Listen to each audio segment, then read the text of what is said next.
बारिश क्यों होती है और बारिश के फायदे और नुकसान, बारिश कैसे होती है या बारिश होने की प्रक्रिया क्या है और बादल कैसे बनते हैं, यह सब कुछ आपस में जुड़े हुए हैं। इसका हम आपको एक ही जवाब देने का प्रयास करते हैं। दोस्तों, जब सूरज की तेज किरणें धरती पर पड़ती हैं, तो नमी वाले इलाकों में या समुद्र से पानी गर्म होकर टुकड़ों में टूटने लगता है और वही टुकड़े वायु में मिल जाते हैं और वह वायु भाप वाष्प कहलाते हैं, जो कि काफ़ी हल्की होती है। यह हल्की वायु गर्मी इलाकों में तेज़ी से आसमान की ओर बहने लगती है, क्योंकि गर्मी सदैव नीचे से ऊपर की ओर जाती है और आसमान की ओर पहुंचने पर वातावरण जल्दी से ठंडा होने लगता है। और जैसे ही वातावरण ठंडा होने लगता है, यह भारत की हवाएं और अधिक तेजी से ऊपर जाकर सघन होने लगती हैं और आपस में एक दूसरे से जुड़ने लगती है, जो हमें बादल के रूप में नजर आती है। यह बादल जब एकत्र हो जाते हैं, तब यही बादल पानी की भाप की बूंदों को एकत्र करने लगते हैं और जब बूंदें एकत्र हो जाती है, तब सामान्य बादल के घनत्व की तुलना में इनका वजन काफ़ी अधिक हो जाता है और तब बादल पानी की बूंदों की वर्षा करने लगते हैं। यहाँ पर हमने आपको बता दिया कि बारिश क्यों होती है, वर्षा होने की प्रक्रिया क्या है और बादल कैसे बनते हैं। बारिश क्या है? जब धरती से उठने वाली भाप या फिर नम हवा आकाश में जाकर बूंदों के रूप में एकत्रित हो जाती है और आसमान से धरती पर वापस आना शुरू हो जाती है, तो इस प्रकार से पानी का आसमान से धरती पर नीचे आना बारिश कहलाता है। इसे वर्षा के नाम से भी जाना जाता है। हालांकि इसके कई कारण होते हैं या कुछ विशिष्ट कारण होते हैं जिसके कारण बरसात होती है। एक साधारण भाषा में समझाने के लिए हम आपको यह भी बता सकते हैं कि जब नमी वाली गर्म हवा किसी को चुनाव वाले ठंडे इलाके में पहुंचती है, तो वह आसमान की ओर तेजी से चली जाती है।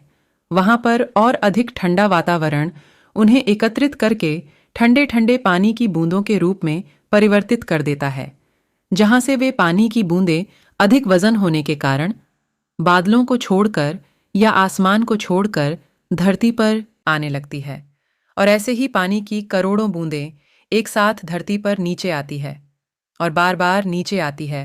इस प्रक्रिया को ही वर्षा कहा जाता है। आसमान में बर्फ कैसे बनती है? जब पृथ्वी पर साधारण सतह का तापमान 10 डिग्री सेल्सियस से कम होता है और ऐसी परिस्थिति में आसमान में तापमान कई बार माइनस में चला जाता है और इसीलिए बादलों का तापमान कई बार माइनस में चला जाता है और इसीलिए बादलों का तापमान कई बार 10 डिग्री सेल्सियस से भी कम पाया जा सकता है।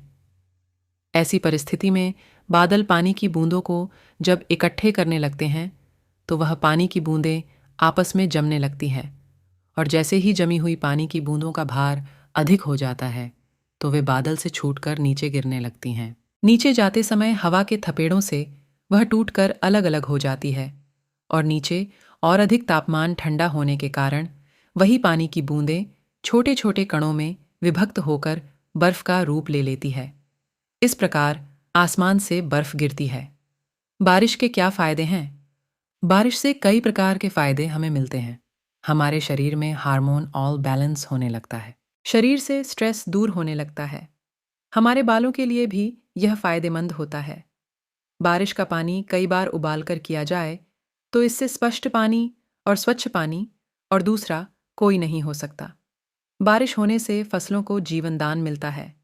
फसलें लहराती हैं, हरियाली चारों ओर छा जाती है। बारिश से मौसम सुहावना हो जाता है। बारिश का पानी एकत्र करके पीने के लिए काम में आता है। बारिश का पानी भूमिगत जल को बढ़ाने में काम आता है। यह नहर, कुएं और जलाशयों का जल स्तर बढ़ाता है।